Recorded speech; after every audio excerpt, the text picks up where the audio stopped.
Welcome student, स्वागत है आप सबका डीजीएस क्लासेस में।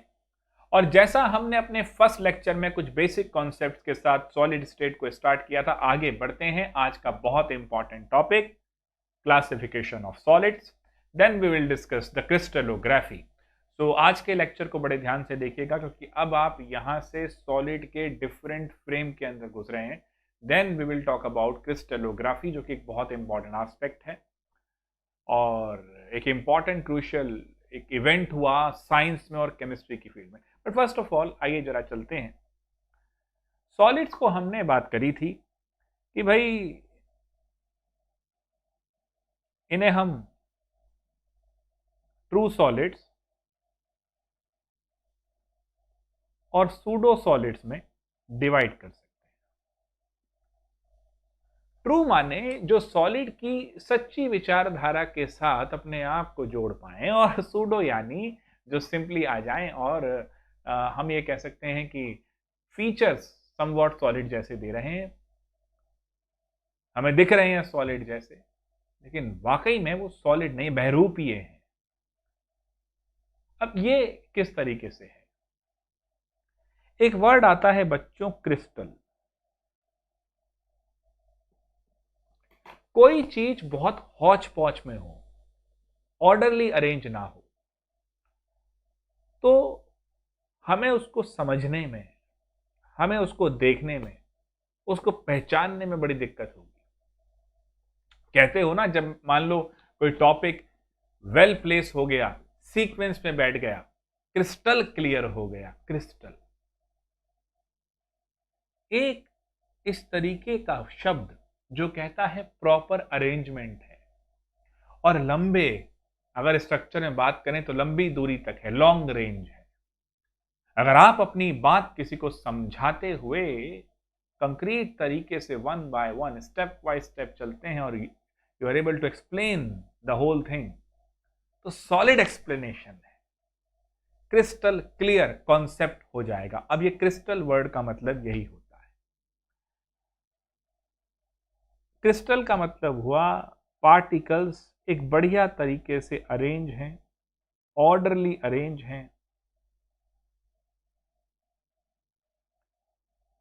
और थ्रू आउट द स्ट्रक्चर वो ऑर्डर है। एक ऐसा शख्स जो बहुत सुलझा हुआ है, आपके स्कूल में सॉलिड तरीके से नंबर लाता है, सॉलिड स्टूडेंट है, ऐसा इसलिए है कि उसका पूरा रूटीन एक सीक्वेंस में है। ऐसा नहीं होता कि सडनली एग्जाम में नंबर कम आते हैं तो भैया वो दुखी हो जाता है और अचानक टाइम टेबल बनाता है, 3 दिन फॉलो करता है, फिर फुस हो जाता है। ऐसा नहीं। सॉलिड स्टूडेंट बनने के लिए एक प्रॉपर सिस्टम होना चाहिए, लॉन्ग रेंज ऑफ ऑर्डर होना चाहिए, सारी चीजें वेल इन ऑर्डर में प्लेस होनी चाहिए। लाइक जब सिचुएशन खराब हो, उस पर रिएक्ट करने चले जाएं, तो फिर आप सॉलिड नहीं है। आप एंटिसिपेट करें, प्रोएक्टिवली बिहेव करें। वेव आने के बाद हम सब लोग परेशान हुए, रिएक्ट कर रहे थे जैसा हो रहा था, प्रोएक्टिव नहीं थे। आज का ये लेक्चर लेट आने के पीछे कुछ विचार जो मेरे मन में थे दोस्तों, वो भी रिस्पॉन्सिबल थे। कल क्लास 12 के सीबीएसई बोर्ड का एग्ज़ाम कैंसिल हुआ, उसके बाद फिर कई स्टेट के क्लास 12 के बोर्ड के एग्ज़ाम कैंसिल हुए। मेरे मन में एक अजीब सी दुविधा थी, मैं क्या इस पे रिएक्ट करूं। क्या इम्तिहान होने जरूरी नहीं है? हैं? तो क्या उन इम्तिहानों के लिए बच्चों की जान को जोखिम में डाला जाए? बिल्कुल नहीं। तो क्या थ्रू आउट कैंसिल करना ही एक सॉल्यूशन था, या कुछ और भी हो सकता था?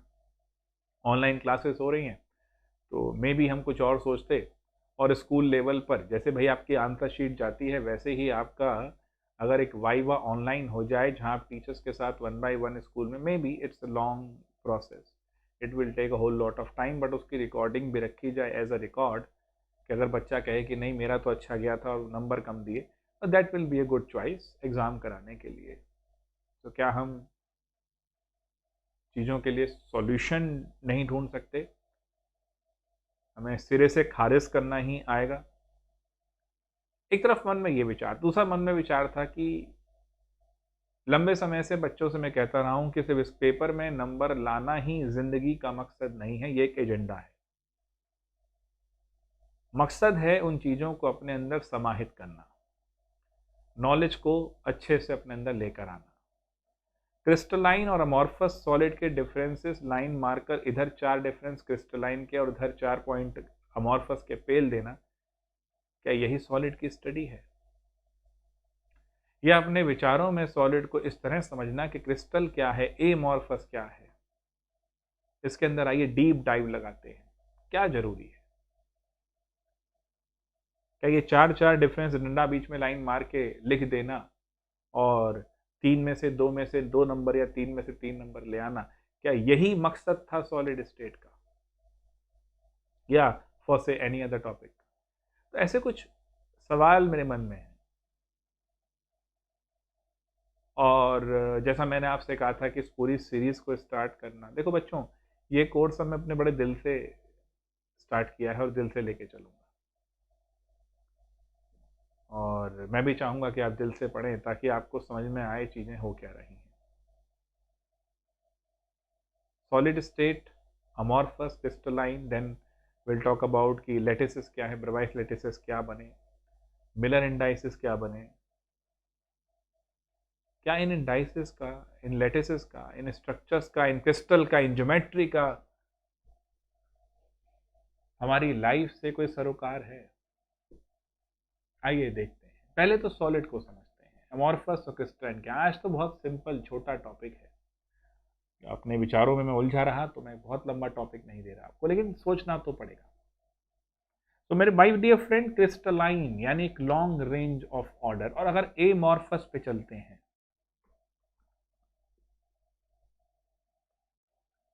इस शब्द को जरा समझते हैं। Amorphous, morphology, study of external appearance. मैंने मॉर्फियस की अगर बात करता हूं, amorphous, I am not Morpheus but amorphous, morphous morphology, जिसका स्ट्रक्चर ही ना हो। स्ट्रक्चर क्यों नहीं होगा? एक ऐड आता था, अंदर से अच्छा तो बाहर से अच्छा, कुछ ऐसा था वो। तो जिसका इंटरनल स्ट्रक्चर नहीं है, वो एक्सटर्नल ज्योमेट्री की तरफ भी नहीं आ सकता। बहुत सिंपल लॉजिक है दोस्तों। मुसीबत क्या है, एक ऐसा बच्चा आप में से जो पेपर हुआ या टेस्ट आने वाला था उसको खराब, मतलब टेस्ट आने वाला था खराब कर दिया उसको, चलो मान लो हमने स्कूल का टेस्ट खराब कर दिया, मूड खराब हो गया, आज आके घर पे टाइम टेबल बनाया, वही जो मैंने आपसे कहा था, 2 दिन 3 दिन बहुत अच्छे से पढ़ा, फिर उसी पुराने ढर्रे पे आ गया, अपनी आदत को नहीं बदल पाया। शॉर्ट रेंज है, ऑर्डर आता है बट थोड़ी देर के लिए आता है, फिर खत्म। ऐसा ऐसा ऑर्डर है, कुछ ऐसा है, पार्टिकल्स में कुछ मजा नहीं है, स्ट्रक्चर पूरी तरीके से ऑर्डर नहीं है, डिसऑर्डर है। ऐसे बच्चे सॉलिड सक्सेस नहीं ले पाते, है ना? तो वही तो हमने बोला, जिनके पास शॉर्ट रेंज ऑफ ऑर्डर है, लिंक करते चले जाओ, फोकस करते डूबते चले जाओ। अगर मैं ध्यान से देखूं तो यहां मैं लिखूंगा अब क्रिस्टलाइन, अब मैं जो डिफरेंस करूंगा वो डिफरेंस अपने आप होते चले जाएंगे, याद नहीं करना, सोचते चले जाना है, एक डीप थॉट की, एक उस आनंद की अनुभूति करनी है। क्रिस्टलाइन और अमॉर्फस। तो सबसे पहला पॉइंट हुआ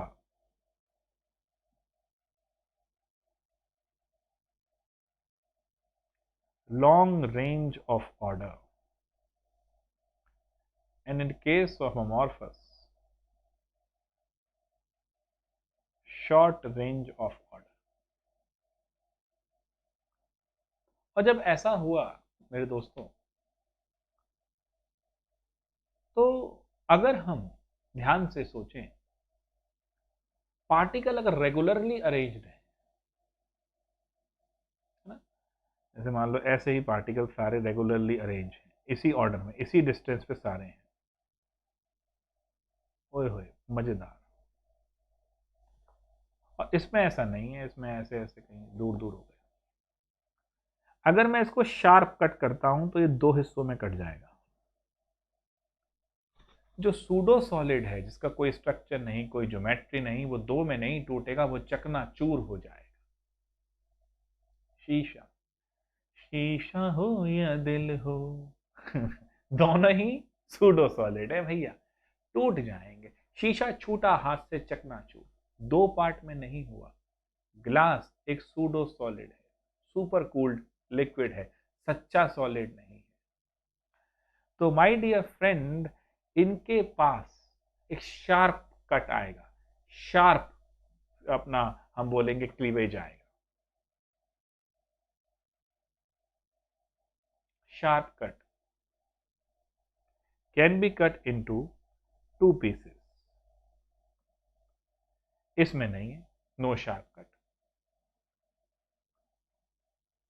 अब जिसका रेगुलर ऑर्डर है, रेगुलर अरेंजमेंट है, उसके साथ एक फायदा और है। वो जो एक टर्म आई थी एंथैल्पी ऑफ फ्यूजन, फ्यूजन क्या है? सॉलिड का लिक्विड में जब तब्दील करोगे तो जितनी एनर्जी एब्जॉर्ब होगी, जो हीट आप दे रहे हो वो एब्जॉर्ब हो रही है और वो धीरे धीरे लिक्विड में जा रहा है। आज जरा देखते हैं, इसको मजा लेते हैं। ये सॉलिड था, इसको लिक्विड में लेके जा रहे हैं। This is enthalpy of fusion. Plus हो रही है, देना देना पड़ रहा है भाई सॉलिड को यार। लेकिन सॉलिड को जब हम हीट कर रहे हैं और वो धीरे धीरे धीरे धीरे वो लिक्विड की तरफ मेल्ट हो रहा है, क्या टेम्परेचर बढ़ रहा है उसका? सर हीट दे रहे हो, और थर्मोडायनेमिक्स के अंदर हमने पढ़ा था कि जो हीट होती है वो टेम्परेचर डिफरेंस पे डायरेक्टली प्रोपोर्शनल होती है। तो हीट बढ़ाएंगे तो टेम्परेचर तो बढ़ना चाहिए ना उसका। क्या टेम्परेचर बढ़ रहा है या वो हीट को एब्जॉर्ब करके वो जो पार्टिकल्स के बीच में स्ट्रॉन्ग इंटरमॉलिक्यूलर फोर्सेस थी उसको ओवरकम करने में लग रहा है? यस, उसको ओवरकम करने में लग रहा है। एंथैल्पी ऑफ फ्यूजन, जब आप उसको हीट दे रहे हैं तो वो हीट एक्चुअली वो बॉन्ड को रप्चर दूर करने में, इंटरमॉलिक्यूलर फोर्सेस को ब्रेक करने में वो हीट लग रही है, वो थर्मल एनर्जी उसको ओवरकम करने में लग रही है। इसलिए टेम्परेचर का आप इफेक्ट नहीं देख रहे। इसलिए वो हीट कहां जा रही है समझ नहीं आ रहा। वो हीट छुप गई है, latent heat of fusion. Latent माने छुपना ही होता है, छुपा हुआ। अरे उसके अंदर तो लेटेंट एबिलिटी है। अरे लेटेंट एबिलिटी का मतलब क्या है भैया? छुपी हुई प्रतिभा है, छुपा रुस्तम। आप उसे हीट दे रहे हैं। वो हीट जो मैंने फर्स्ट लेक्चर में बताया है, इंटरमॉलिक्यूलर फोर्सेस जो कि सॉलिड के अंदर बहुत स्ट्रांग होती हैं थर्मल एनर्जी से ज्यादा, यहां पर अब आप हीट कर रहे हैं, थर्मल एनर्जी बढ़ रही है, अब वो उसको ओवरकम करेगी और अब ये पार्टिकल एक दूसरे से दूर होना शुरू होंगे और अब ये फ्लूइड की तरफ चलेंगे। Which can flow, fluid is what? Which can flow. तो अब ये लिक्विड के अंदर तब्दील हो रहा है, इसलिए लेटेंट हीट कह रहे हैं। तो इनके पास एक क्लियर कट और what we can say fixed heat of fusion है।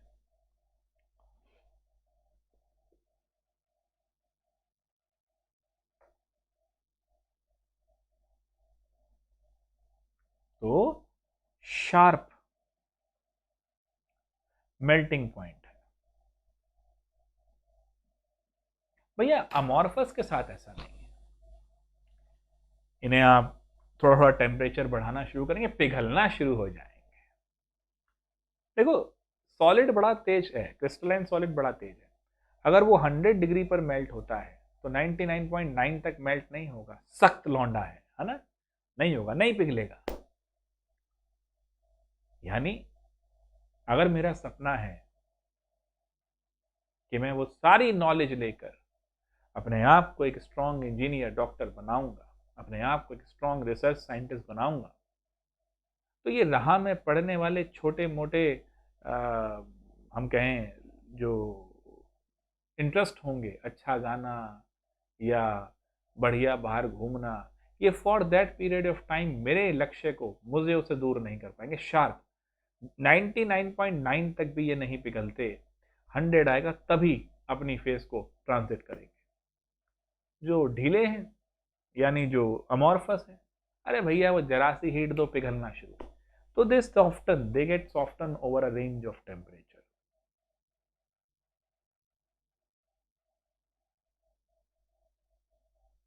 तो भैया इनके साथ क्या मुश्किल है, इनके साथ कोई शार्प मेल्टिंग पॉइंट नहीं है, पिघल जाएंगे ना। काहे का शार्प, कोई लाइफ में लक्ष्य ही नहीं है तो काहे का मतलब ही नहीं है कुछ, है ना। तो चलिए ये वाला पॉइंट खैर इसमें आ जाएगा, है ना, शार्प मेल्टिंग पॉइंट। बालक एक चीज और देखना,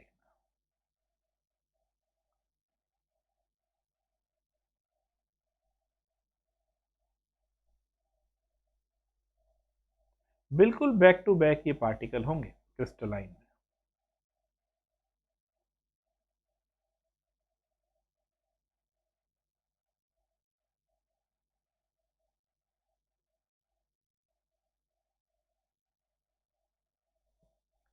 अब क्या है, मेरी एक बात समझना, मैं यहां से जाना चाहता हूं इस तरफ से, क्या जा पाऊंगा? नहीं। इस तरफ से जाना चाहता हूं, हाँ जा पाऊंगा। अगर मैं इस तरफ से जाना चाहता हूं, हाँ जा पाऊंगा, लेकिन अगर मैं इस तरफ से जा चाहूंगा तो नहीं जा पाऊंगा। पूरे स्ट्रक्चर में कुछ जगहों से मैं जा सकता हूं, कुछ जगहों से मैं नहीं जा सकता हूं, क्योंकि पार्टिकल का जो ऑर्डर है वो बहुत ही स्ट्रेट फॉरवर्ड फिक्स्ड है, वो लॉन्ग रेंज ऑफ ऑर्डर में। तो properties through out the structure अगर हम देखें तो सेम नहीं होंगी, वेरिएबल होंगी। और अब हमारा जो अमॉर्फस है गुरु, उसका तो कोई ऑर्डर ही नहीं, तो कहीं से भी निकल जाऊंगा मैं, कोई दिक्कत नहीं, धक्का मुक्की कुछ भी करने की जरूरत ही नहीं मुझे।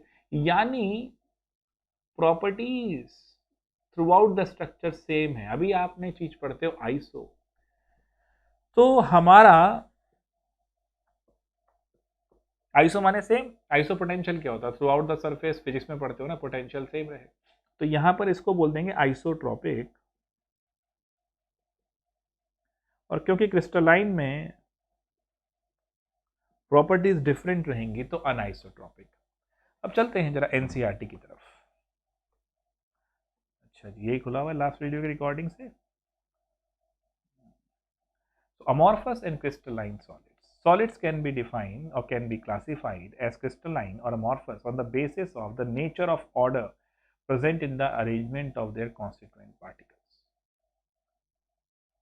क्या वो क्लियर हैं, क्रिस्टल की भांति, क्रिस्टल की तरह है, ये ऑर्डर पे डिपेंड करेगा। आपकी सक्सेस, आप कितना ऑर्डरली अरेंज्ड हैं, आपका टाइम टेबल कितना स्ट्रांग है, आप कितना अच्छा उसमें पढ़ सकते हैं, आप कैसे उसको फॉलो करते हैं, इस बात पे डिपेंड करेगा, और वो आपकी हैबिट पे डिपेंड करेगा। A crystalline solid usually consists of a large number of small crystals. देखो अब कितनी बड़ी बात है, बड़ी सफलता छोटी छोटी सफलताओं की और छोटी छोटी चीजों को ढंग से करने से बनती है।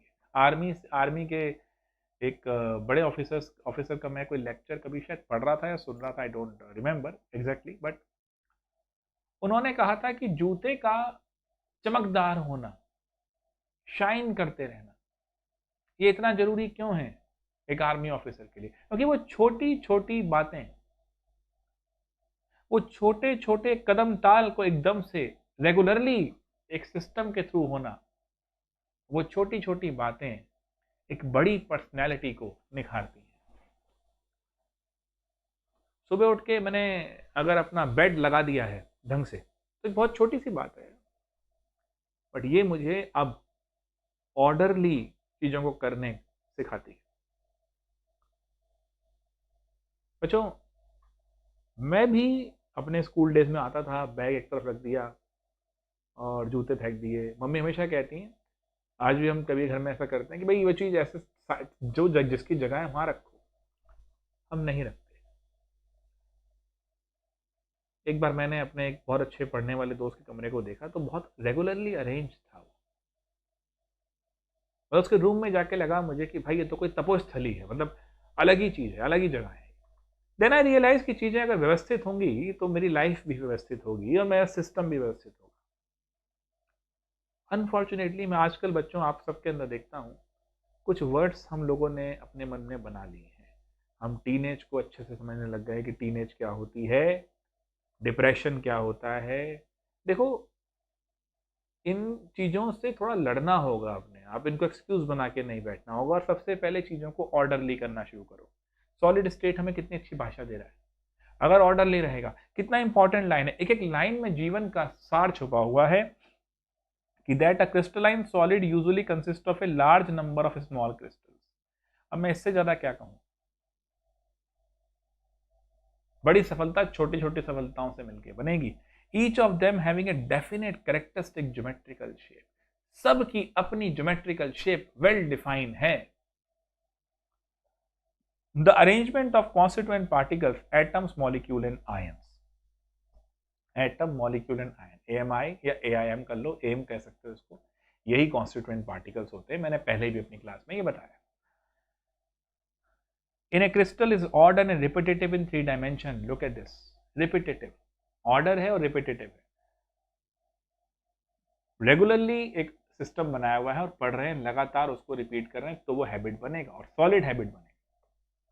If we observe the pattern in one region of the crystal, we can predict accurately the position of the particle in any other region, however far they may be from the place of observation. एक को देख, इतना regular, इतना प्यारा एक structure है कि एक को देख के दूसरे के बारे में बता दोगे। Thus, crystal has a long range order, which means that there is a regular pattern of arrangement of particle which repeat itself periodically over the entire crystal, है ना। ये सारे पॉइंट जो मैं पढ़ के बोल रहा हूँ आफ्टर द क्लास एनसीईआरटी को लेके जो एक जुनूनी की तरह, एक पागल की तरह फिर पढ़ना है तो मजा है। सर जी ने बता दिया है, पॉइंट लिखवा दिया है, मैं उसको याद कर लूंगा, भाग जाए यहाँ से, कुछ नहीं होगा। खुद नहीं करेगा तो कुछ नहीं होगा, और भतेरे पड़े हैं, जाके ढूंढ लो। मेरी क्लास में you have to put a lot of effort और अपने दिमाग को भी पूरी तरह लगाना होगा, इतनी तो मैं आपसे उम्मीद करूंगा। सो नाउ देखिए जरा ध्यान से, sodium chloride and quartz are typical example of crystalline solid. एक क्वार्ट्स है, एक क्वार्ट्स ग्लास है, नाम में थोड़ा सेम है बट एक क्रिस्टलाइन है, एक अमॉर्फस है। Sodium chloride and quartz are typical example of crystalline solid. NCERT ने ये दिया है बेटा एग्जांपल, तो ये याद रख लियो, भूलना चाहिए, नहीं तो बत्ती बुझ जाएगी। Glass, rubber and many plastics do not form crystal when their liquid solidify on cooling. Okay, they are called amorphous solids. मतलब मैंने क्या बोला, सुपर कूल्ड लिक्विड है ग्लास, तो इनको जब आप कूल करते हैं तो ये क्रिस्टल नहीं बना रहे, सॉलिडिफाई तो हो रहे, क्रिस्टल नहीं बना रहे। मतलब देखो, मैं आपको प्रेशर देके, डांट के क्लास के अंदर 2-4 चीजें रटवा दूं तो आप झूठे होशियार बच्चे तो हो गए हो। जैसे मैंने कुछ चीजें रट ली हैं और पेपर दिया आया हूं, नंबर आ गए हैं, तो मैं झूठा होशियार बच्चा तो हो गया हूं, सूडो सॉलिड तो हो गया हूं। लेकिन अगर मैं उसको डूब के नहीं पढ़ा हूं तो मैं ट्रू सॉलिड नहीं हुआ हूं। और फिर मैं ये उम्मीद करता हूं कि एक कांच के टुकड़े को मैं क्वार्ट्स या NaCl जितनी महत्वता दे दूं। NaCl नमक है बेटा जो खाने में पड़ता है, ना पड़े सब्जी को स्वाद नहीं मिलेगा। और कांच डाल दो, देखो कांच की भी अपनी उपयोगिता है, डेफिनेटली बिल्कुल है। लेकिन अगर वो सूडो सॉलिड है, ध्यान से सुनना, अगर वो सूडो सॉलिड है, अगर आप सिर्फ रट वट के चल रहे थे तो उपयोगिता तो रहेगी आपकी, नंबर आएंगे तो उपयोगिता तो रहेगी, बट कितनी रहेगी ये आप अच्छे तरीके से समझ सकते हो। So now the term amorphous comes from the Greek word amorphous, meaning no form. Like I said earlier, morphology means structure, amorphous, no structure, no form. The arrangement of constituent particles in such a solid has only short range order. In such an arrangement, अब यहाँ बना हुआ देखो, quartz and quartz glass, क्या sharp एक आपको structure दिख रहा है इस तरफ, ये देखिए। और यहाँ पर कहीं ऐसे घूम गया, कोई ऐसा प्रॉपर स्ट्रक्चर नहीं है, जहां जैसे जुगाड़ हो जाए कर लो, जुगाड़ हो जाए कर लो। हिंदुस्तान में हमें यही अगर सिखाते रहेंगे और ऑर्डरली नहीं चलेंगे, हम प्रॉपर ऑर्डर नहीं होंगे, तो डेवलपिंग तो हम हैं, डेवलप पता नहीं कब होंगे। So regular pattern are scattered and in between it is disorder. So quartz हमारा क्रिस्टलाइन है और क्वार्ट्स ग्लास हमारा अमॉर्फस है। नोट कर लो बेटा एनसीईआरटी में, वीडियो को पॉज करके। Now this is anisotropy. तो शेप जो है डेफिनेट कैरेक्टरिस्टिक होती है सॉलिड में, क्रिस्टलाइन सॉलिड में, इरेगुलर शेप अमॉर्फस में, melt at a sharp and characteristic temperature, I explain it earlier, gradually soften over a range of temperature. Cleavage property, when cut with a sharp edge tool, they split into two pieces. They cut into two pieces with irregular surfaces. These are regular surfaces, irregular. Have a definite and characteristic enthalpy of fusion. Do not have definite enthalpy of fusion. Anisotropic, true and long range order. Fine. So now you have to do this in-text question of this. And बच्चों थोड़ा मैं आपका response देखना चाह रहा हूँ। मैं देख रहा था कुछ बच्चों के मैसेजेस आए मेरे पास, उसका मैं अभी एक्सप्लेन करूंगा वीडियो के अंदर कि कैसे और तैयारी देखनी है। बट सॉलिड को लेके ये 4 आंसर प्लीज़ आप थोड़ा सा करना, इन पे डिस्कस करूंगा मैं। थोड़ा सा अगर मुझे रिस्पॉन्स और लगे कि हाँ एक दो बच्चे मेहनत कर रहे हैं, जो आप इस वीडियो के कमेंट बॉक्स में डालेंगे, तो मुझे भी लंबे वीडियोस देने में कोई दिक्कत नहीं आएगी। अभी मैंने देखा कि वॉच टाइम कम है, तो आई थिंक मैं अगर बहुत लंबा वीडियो दूंगा तो बच्चे नहीं देख रहे हैं। But I really want to post and upload longer version of this video, क्योंकि छोटे में या टॉपिक को छोटा छोटा करके न्याय नहीं होता टॉपिक के साथ। विद दिस नोट, फिर भी लेकिन जो लोग चाहेंगे वैसे चाहेंगे। With this note I stop है टुडे। अच्छे से पढ़ाई करो, एक बार अमॉर्फस क्रिस्टलाइन को अच्छे से देखो। अगले में अगर आपने लंबा वीडियो के लिए मुझे बोला तो I will go with types of solids, proper तरीके से चलेंगे एंड फिर हम क्रिस्टल लैटिस स्ट्रक्चर पे भी चले जाएंगे। मज़ा आएगा, बहुत प्यारा टॉपिक है, दोनों अगर लिंक में पढ़ने, नहीं तो फिर वन वन करके ही समझाऊंगा। With this note I stop है today. All the very best, मेहनत करते रहो।